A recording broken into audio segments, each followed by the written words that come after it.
Hi, I'm Meg Furukawa. I'm a nurse informaticist at UCLA Health, and I'd like to share with you my poster on making CLABSI prevention visible. Central line associated bloodstream infections, or CLABSIs, are hospital-acquired infections that originate from or are related to central lines. CLABSIs increase patient morbidity, mortality, hospital length of stay, as well as hospitalization costs. Good thing is that CLABSIs are preventable, and nurses play a very important role in the prevention. Many organizations have developed evidence-based guidelines to help prevent CLABSIs. When these evidence-based interventions are used together, they're known as a care bundle. CLABSI prevention is an important focus for our nursing staff, and they use a CLABSI bundle for central line care. These are the elements that are part of the CLABSI bundle, along with the frequency that these interventions need to be done. Nurses carry out these interventions in the bundle, and they document that the interventions were completed in their flow sheets.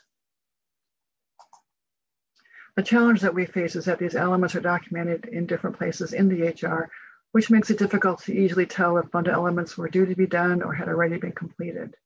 Another challenge is that the documentation of these elements was not always done, even if the element had been completed. So we were asked to develop a way for the nurses to easily see in one view which elements had been completed and which ones were due to be completed. We were asked to use existing workflows and not add to nursing documentation. And the ultimate goal was to contribute to the prevention of CLABSIs. So the solution that we came up with is a CLABSI dashboard, which displays the status of each bundle element. The status of bundle elements is determined by nursing documentation in the flow sheets. On the back end of the dashboard, we built a scoring system for each type of central line. And within the scoring system, we created a rule for each element and central line type. We mapped specific documentation choices to each rule. So if the documentation that the rule was looking for was present, then the element does not appear on the dashboard.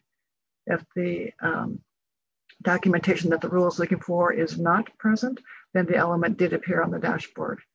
So the screenshot on the left-hand side there shows you what the dashboard would look like if none of the documentation was done. So you can see that the central line itself appears in red, and all of the incomplete elements appear listed below.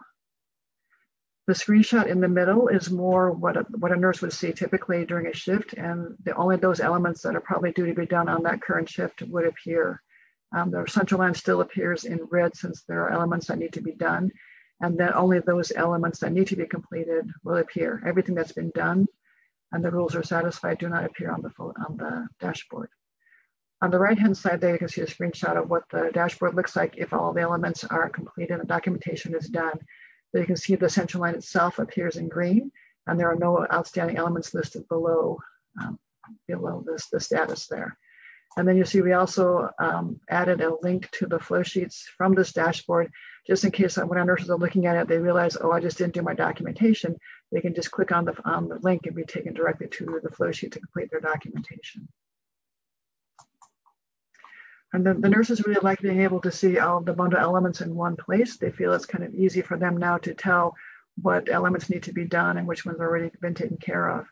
The nurses use a similar red-green color scheme to identify other required documentation within the EHR, and they really like to see green, so they're definitely motivated to keep the dashboard green as well.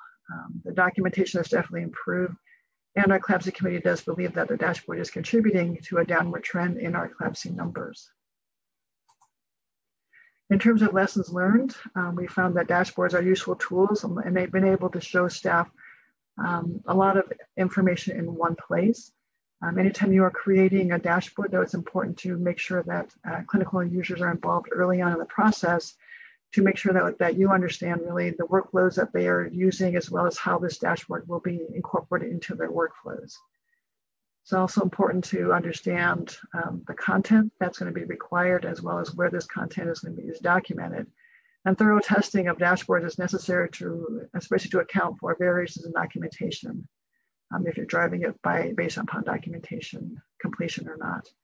And nursing informatics involved is definitely key to the success of a project like this. Thank you for your attention.